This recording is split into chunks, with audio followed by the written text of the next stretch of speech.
In the original timeline, Blair died a screaming, hysterical mess. She was labeled a jealous, vindictive psycho, completely abandoned by her so-called family. Meanwhile, her innocent adopted sister Gwen and her cheating fiancé Caleb lived happily ever after, soaking up the wealth and prestige of the Harmony Art Academy. Blair was literally pushed into oncoming traffic while desperately chasing after their limousine, bleeding out on the cold asphalt while society cheered her ultimate demise. That was her brutal climax. But me? I just clocked into this body 5 seconds ago. I blinked against the blinding light filtering through the stained glass of the Crestview Town Chapel. I was currently suffocating in a custom Vera Wang gown that cost more than my past life's entire net worth. The priest was mid-sentence. Beside me, Caleb was staring at his buzzing phone, turning the color of expired milk. We were at the exact moment the fatal mistake was about to be made. Caleb was about to bolt. Gwen had just texted him that she slit her wrists, perfectly timing her suicide attempt with my vows. In the book, original Blair threw a massive, unhinged tantrum right here at the altar, making herself look like a heartless monster and handing Caleb the perfect victim card. Not today. I'm about to serve this trash on a silver platter. Suddenly, a floating, glowing red text box popped up directly over Caleb's perfectly styled hair. Deceit, 85%. Guilt, 40%. A system that reads how fake these people are? Oh, I am going to have fun with this. Caleb shoved his phone into his pocket, his jaw trembling. He didn't even look me in the eye. Blair, it's Gwen. She's in the hospital. I have to go. Gasps rippled through the pews. My mother rose, gripped her pearl necklace, her face pale. My father, Hugh, looked instantly panicked. I didn't cry. I didn't scream. I just smiled. Reaching over, I smoothly snatched the microphone right out of the priest's hands. "Ladies and gentlemen," I announced, my voice echoing crystal clear through the vaulted ceiling. It seems my fiancé needs to play knight in shining armor for my poor, fragile, adopted sister. We wouldn't want to stand in the way of true heroism, right? Let's give him a round of applause for his swift exit. The chapel fell into a suffocating, dead silence. Caleb froze halfway down the aisle, his tragic hero exit instantly reduced to a public joke. His face burned crimson as the guests exchanged sharp, judgmental whispers. Completely humiliated, he scrambled out the heavy oak doors like a kicked dog. I turned to my parents, totally chill. Well, let's hit the hospital and check out this performance, shall we? 20 minutes later, we were standing in a sterile VIP hospital room. Gwen was doing the whole frail, teary-eyed aesthetic perfectly. A pristine white bandage wrapped her left wrist, probably covering a scratch that wouldn't even require a Hello Kitty Band-Aid. The moment we walked in, my father, Hugh, went absolutely ballistic on me. His face was purple with rage. "How can you be so cold, Blair? She is your sister. Your wedding pressure drove her to this. Have you no heart?" I glanced at the space above my father's head. Deceit, 95%. Panic, 90%. Over an adopted stepdaughter? Fascinating. I stepped forward, gently grabbing Gwen's uninjured hand. I squeezed it just hard enough to make her flinch, but my expression was an absolute mask of tender, sisterly devotion. "Gwen, sweetie, I am times sorry," I cooed, my voice dripping with venomous politeness. "I had no idea my happiness made you want to end your life. If I knew my wedding would trigger your insecurities, I would have canceled it instantly. To think you almost died just to stop me from marrying Caleb? I'll carry that guilt forever." I just publicly and very politely labeled her a jealous, manipulative saboteur. Gwen's pale face drained of whatever color was left. Her bottom lip quivered as she realized she was trapped. "No, Blair, I didn't mean. I just felt so alone." "Rest," I whispered, patting her cheek with a condescending smirk. "Don't you worry about a thing." I excused myself, claiming I needed to grab some water, and slipped out the door. But I didn't head to the cafeteria. I stopped dead in my tracks, leaning my back against the cold wall just outside her cracked room door. Inside, The fragile silence shattered the second they thought I was gone. Hugh's voice dropped from its righteous boom to a frantic, vicious hiss. "Are you out of your damn mind, Gwen? What were you thinking?" He spat. "If the truth gets out, her mother will throw both of us out on the street." I slowly turned my head, peering through the glass pane. The glowing red numbers above my doting, moral high ground father's head glitched violently before locking in. Deceit, 100%, secret, illegitimate bloodline. My blood ran ice cold, and then a slow, wicked smile spread across my face. She wasn't an orphan. She was his bastard. "Oh, Daddy dearest, you have no idea who you're messing with. The game is on." Harmony Art Academy was my mother's undisputed kingdom, built entirely on her generational wealth, but my father, Hugh, paraded around as its esteemed director. By Monday, Gwen was already back on campus, milking her tragic hospital stint for all it was worth. She floated through the marble corridors of the music wing looking like a fragile Victorian ghost, her left wrist wrapped in a dramatic white bandage that practically screamed for attention. We had the annual Spring Sonata that evening, our biggest donor event. Gwen, naturally, was in charge of the VIP seating and the orchestral sheet music, and naturally, she completely botched it. An hour before the curtain rose, the lead cellist was hyperventilating because half the scores were missing, and the mayor's seating placard was mysteriously swapped with a janitor's closet label. Gwen stood in the center of the chaos, her lower lip trembling, tears pooling in her doe eyes. "I'm so sorry," she whimpered to the panicked staff. "My medication makes me so dizzy, and I just wanted to help Blair. Oh, please." I stepped up, my heels clicking sharply against the polished hardwood. I didn't yell. I didn't even drop my smile.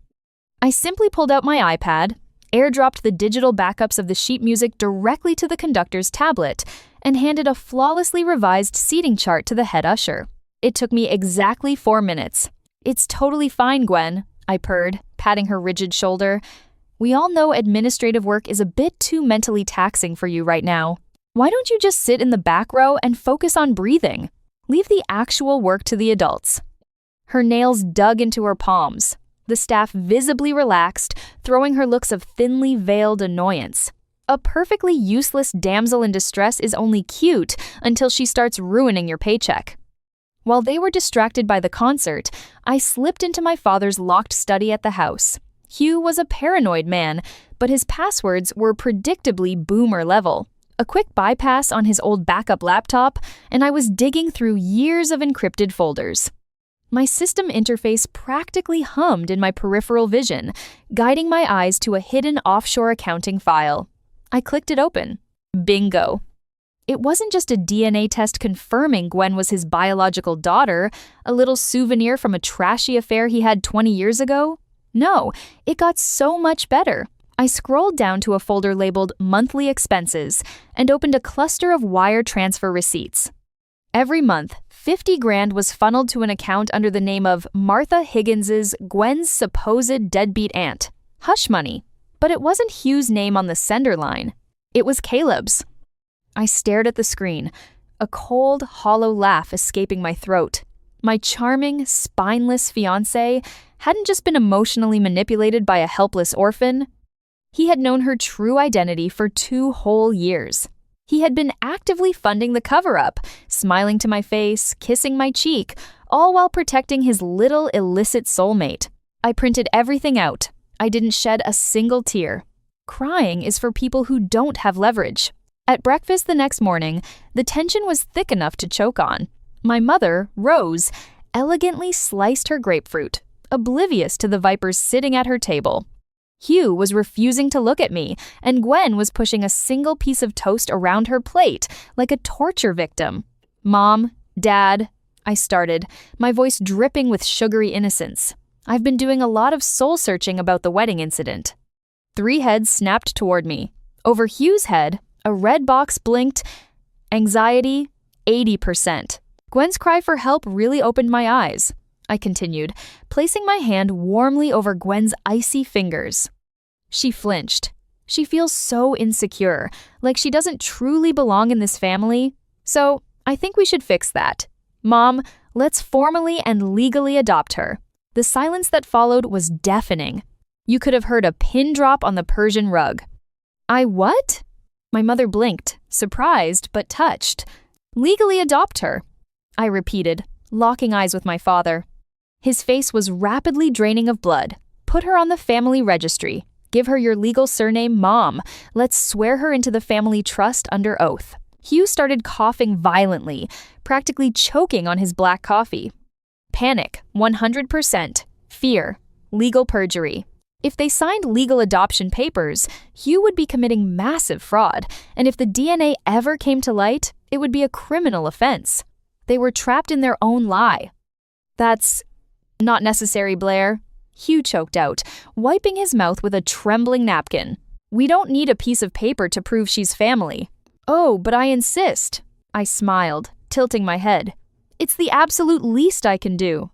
That night, I was in the darkened living room, seamlessly slipping a micro-lens camera into the hollow eye of a decorative bronze owl on the mantel. "What the hell are you doing?" I didn't jump. I slowly turned around. My older brother, Jace, stood in the doorway, his arms crossed, jaw set in a furious line. He was always the protective big brother, unfortunately completely brainwashed by Gwen's teary-eyed victim routine. "Spying on her now, Blair?" he spat, stepping closer.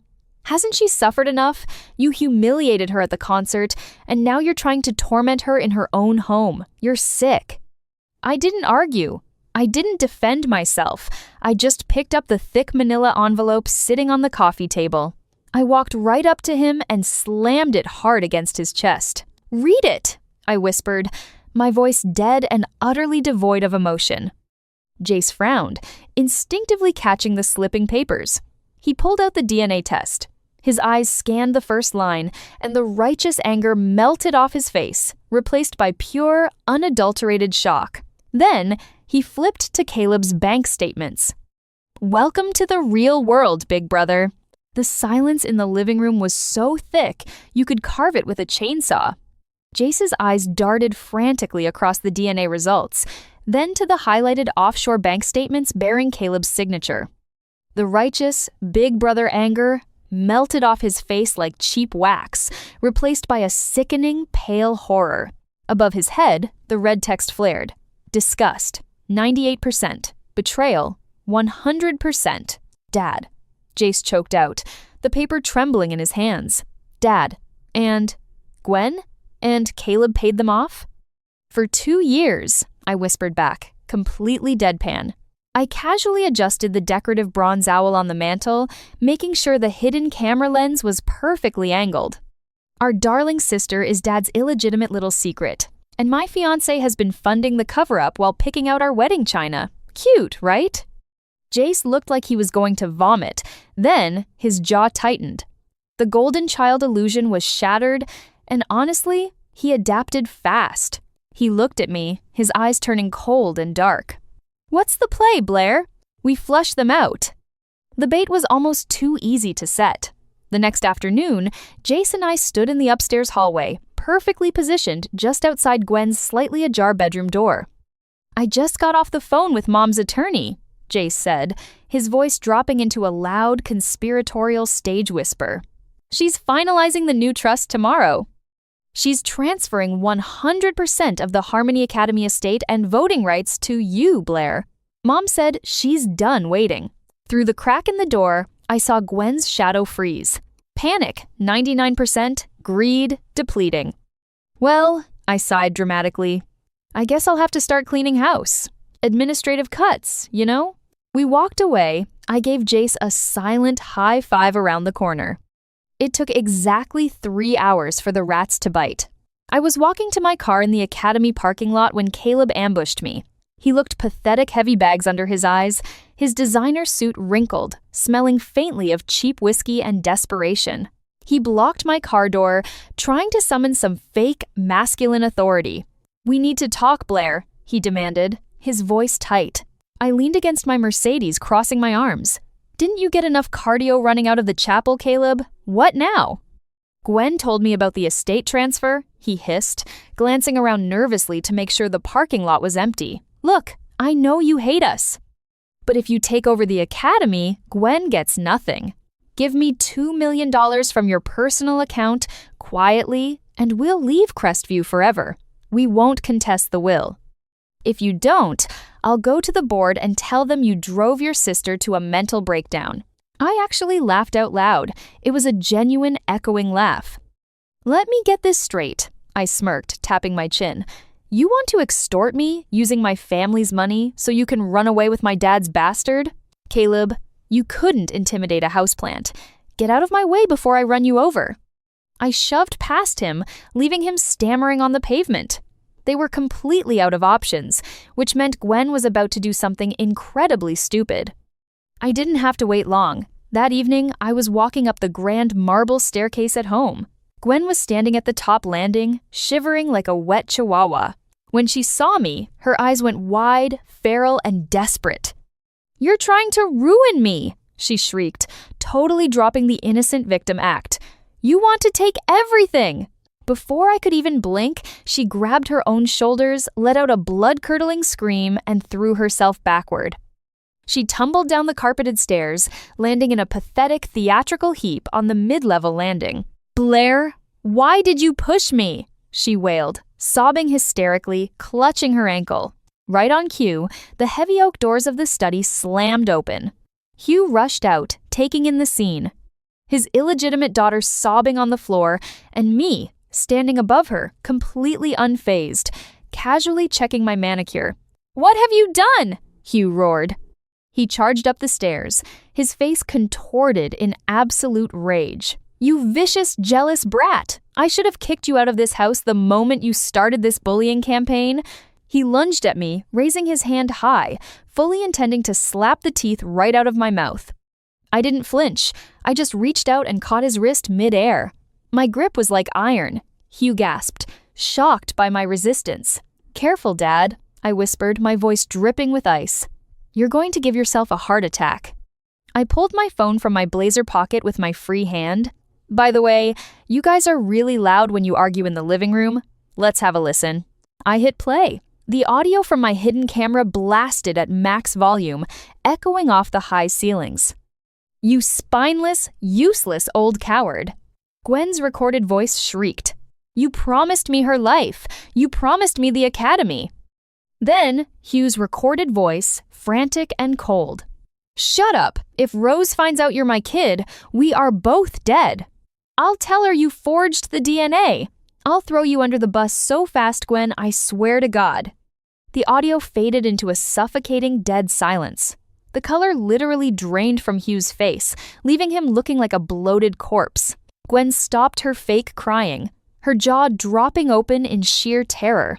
I slowly let go of Hugh's wrist and looked past him, down to the bottom of the foyer. My mother, Rose, stood there in the shadows. She had just walked in the front door. Her designer handbag slipped from her fingers, hitting the marble floor with a dull thud. Her eyes were fixed on Hugh, sharper than a guillotine blade. I smirked. "Checkmate, Daddy." My mother didn't scream. She didn't burst into tears or throw a vase at Hugh's head like a melodramatic soap opera wife. She just stood at the bottom of the foyer, her eyes locked on my father, her face an unreadable mask of absolute zero. I glanced at the space above her perfectly coiffed hair. The system didn't flash red with panic or blue with sorrow. It just blinked a terrifying, steady white. Calculating 100%. "Clean yourselves up," Rose commanded, her voice dropping the temperature in the room by 10 degrees. "Tomorrow evening is the Academy's 25th anniversary gala. I will be making a public announcement regarding the transfer of my estate. You will all be there smiling." She turned on her heel and walked out. She didn't even look at Gwen, who was still sprawled on the stairs, choking on her own fake sobs. Fast forward 24 hours. The Crestview Country Club was dripping in crystal chandeliers, imported white orchids, and the suffocating scent of old money. I stood near the ice sculpture, wearing a backless emerald silk gown, sipping a painfully dry martini while watching the circus animals enter the tent. Gwen and Caleb actually had the audacity to show up looking triumphant. Earlier that morning, Rose had my family lawyer send Hugh a fake draft of a settlement agreement, a multi-million-dollar buyout, and a quiet divorce to protect the Academy's stock and reputation. Hugh, being the arrogant narcissist he is, completely bought it. He actually believed my mother, a woman who built an empire with her bare hands, was a pushover who would pay them off just to avoid high society gossip. Gwen was wearing a glittering diamond tiara that probably cost more than her college tuition, clinging to Caleb's arm like they had already won the lottery. Over their heads, the system glowed with pathetic arrogance. Greed, 99%. Smugness, max. "Enjoy the champagne, little sister." I murmured into my glass. "It's your last drop." At 8 o'clock sharp, the string quartet stopped playing. The ballroom lights dimmed to a dramatic, moody glow. Hugh took the stage, sweating profusely under the spotlights but plastering on his signature, benevolent director's smile. He tapped the microphone, the sound echoing through the hushed, glittering crowd. "Thank you all for 25 years of harmony." Hugh beamed, spreading his arms like a corrupt televangelist. "Tonight, we look back at our legacy of truth, beauty, and family. Please, direct your attention to the screen." I gave the AV guy, a lovely tech student I'd tipped $500, to strictly follow my flash drive, a subtle nod from the shadows. The massive LED screen behind Hugh flickered to life, but it wasn't the sweeping drone footage of the campus or the montage of ribbon-cutting ceremonies. It was a high-resolution, 20-foot-tall PDF of a paternity test. Probability of paternity for Hugh Mitchell and Gwendolyn Higgins. 99.9%. The silence in the ballroom was so absolute, so suffocating, it felt like a vacuum. Then, the screen swiped. It displayed Caleb's offshore bank statements, highlighting the monthly hush money transfers with neon yellow digital marker. Finally, the masterpiece. The HD video from my bronze owl blasted across the screen. Hugh's own panicked, vicious voice echoed through the state-of-the-art surround sound system, loud enough to rattle the champagne glasses. "Shut up! If Rose finds out you're my kid, we are both dead. I'll tell her you forged the DNA. I'll throw you under the bus so fast, Gwen, I swear to God." The collective gasp from Crestview's elite sucked all the oxygen out of the room. A woman in the front row actually dropped her flute. The glass shattered loudly against the marble floor, breaking the spell.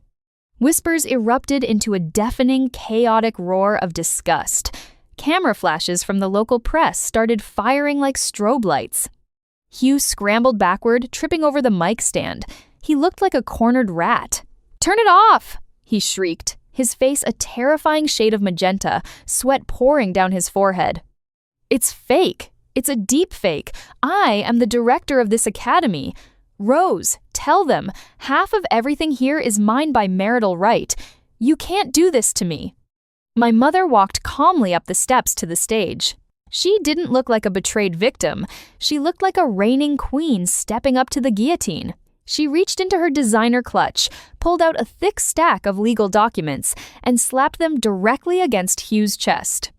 "Prenuptial agreement, Hugh," Rose said, her voice amplified by the fallen microphone on the floor, perfectly crisp and lethal. Clause 4. Absolute forfeiture of all assets in the event of documented infidelity. My lawyers are filing for divorce and corporate fraud. She stepped closer, her eyes boring into his terrified soul.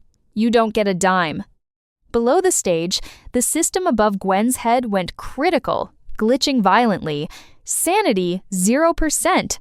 Gwen looked around at the glaring, disgusted faces of the elite. The money, the status, the perfect stolen life, it was all evaporating into thin air. She snapped. Letting out a guttural, animalistic scream, Gwen lunged toward the display table, grabbing a heavy, jagged crystal commemorative trophy. Her eyes locked onto me, wide, feral, and completely psychotic. "I'll drag you down with me," she shrieked, charging through the crowd, raising the heavy crystal weapon right at my skull. Gwen lunged, the heavy crystal trophy aimed straight for my skull. She shrieked, a feral, ugly sound that echoed through the dead-silent ballroom. I didn't flinch. I didn't even drop my martini glass. As she closed the distance, blinded by psychotic, animalistic rage, I simply shifted my weight to the left and stuck out one emerald silk-clad foot. Momentum is a cruel, unforgiving mistress. Gwen tripped over my heel, her arms flailing wildly. The crystal trophy flew from her grasp, shattering into a million pathetic pieces against the base of the ice sculpture. She hit the polished marble floor face first with a sickening, wet smack. Before she could scramble up, I calmly stepped forward and planted the stiletto heel of my Louboutin squarely between her shoulder blades. Not hard enough to puncture, just enough to pin her to the ground like a squirming specimen in a bug collection. "Careful, sweetie," I murmured, taking a slow sip of my olive-garnished gin. "You're going to ruin the Vera Wang. Oh wait, you already ruined your entire life." Security swarmed her seconds later, dragging her away as she spat and thrashed, her diamond tiara rolling sadly across the floor. My mother Rose merely signaled the waitstaff to clean up the shattered glass, as if a guest had simply dropped a dirty napkin. There was no dramatic courtroom battle. Blood wasn't spilled, but lives were entirely eradicated. Hugh was escorted off the academy grounds the next morning by 3 armed guards. Rose froze all the joint accounts before he even had time to pack a single suitcase. My father, the esteemed director, was reduced to renting a roach-infested studio apartment on the wrong side of the tracks, surviving on a cashier's paycheck at a local hardware store. He tried to call me once. I blocked the number after laughing for a solid minute. Caleb didn't fare much better. Word travels at the speed of light in the high society art world. The moment the Gala footage leaked online, his private cello studio hemorrhaged clients. No elite family wanted a gold-digging fraud anywhere near their prodigy children. He actually showed up at my gated driveway a week later, begging for a loan on his knees. I didn't even roll down the window of my Porsche. I just honked until he scurried out of the way. Last I heard, he was dodging debt collectors and pawning his instruments just to keep the lights on. But Gwen's punishment was an absolute masterpiece of psychological warfare. I could have pressed charges for the attempted assault. I could have thrown her in a neat, quiet little cell. But a cage is too kind for a rat. I wanted her free. I wanted her to walk the streets and choke on the air of the city that now completely despised her. Stripped of her trust fund, her designer wardrobe, and the Mitchell name, she was entirely radioactive. Without a college degree or any actual skills, the only place that would hire the town pariah was a greasy, neon-lit diner off the interstate. She became a dishwasher, scraping dried ketchup off cheap ceramic plates for minimum wage, her hands perpetually smelling of bleach and old fryer grease. And the best part? The diner had a mounted TV that played the local news network on a constant loop. It was a stormy Tuesday night, a month after the gala. I stood on the grand balcony of the Academy's master office times my Times office now. The rain lashed against the stone gargoyles, the city lights reflecting off the wet pavement below. Above my head, the system interface flashed one final time. Mission complete. Hostile threats neutralized. Then, the glowing red text faded away permanently. I didn't need it anymore. I could spot a liar from a mile away all on my own. I swirled the vintage Bordeaux in my crystal glass, looking down at the alleyway across the street. A figure emerged from the diner's back door, hauling a massive, leaking trash bag. It was Gwen. She wore a stained, hideous apron, her hair plastered to her face by the freezing rain. Suddenly, the giant digital billboard above the intersection flashed to life. It was my face. A dazzling, high-definition advertisement for the Academy's new era, featuring an exclusive interview with Crestview's youngest, most successful director, me. I watched Gwen freeze in the alleyway. She dropped the heavy bag, rotten food spilling over her cheap canvas sneakers. She stared up at the billboard, at my radiant, victorious smile. Even from this height, I could see her shoulders trembling violently. The agony of almost having it all, of being inches away from millions, only to lose it and end up in the gutter it was eating her alive, cell by cell. The air beside me suddenly turned freezing cold. I didn't turn around, but I saw the reflection in the sliding glass door. A translucent, flickering silhouette stood right behind my shoulder. It was her, the original Blair. The girl who had died screaming and crying in the original timeline. She wasn't crying anymore. The spirit stepped up to the railing, looking down at the pathetic, soaked figure of Gwen in the alley. The ghost of Blair tilted her head, a slow, chilling smile curving her lips. It was a look of pure, unadulterated satisfaction. She turned to me, gave a slow, deep nod of profound gratitude, and dissolved into the cold night air, leaving nothing behind but the faint scent of ozone.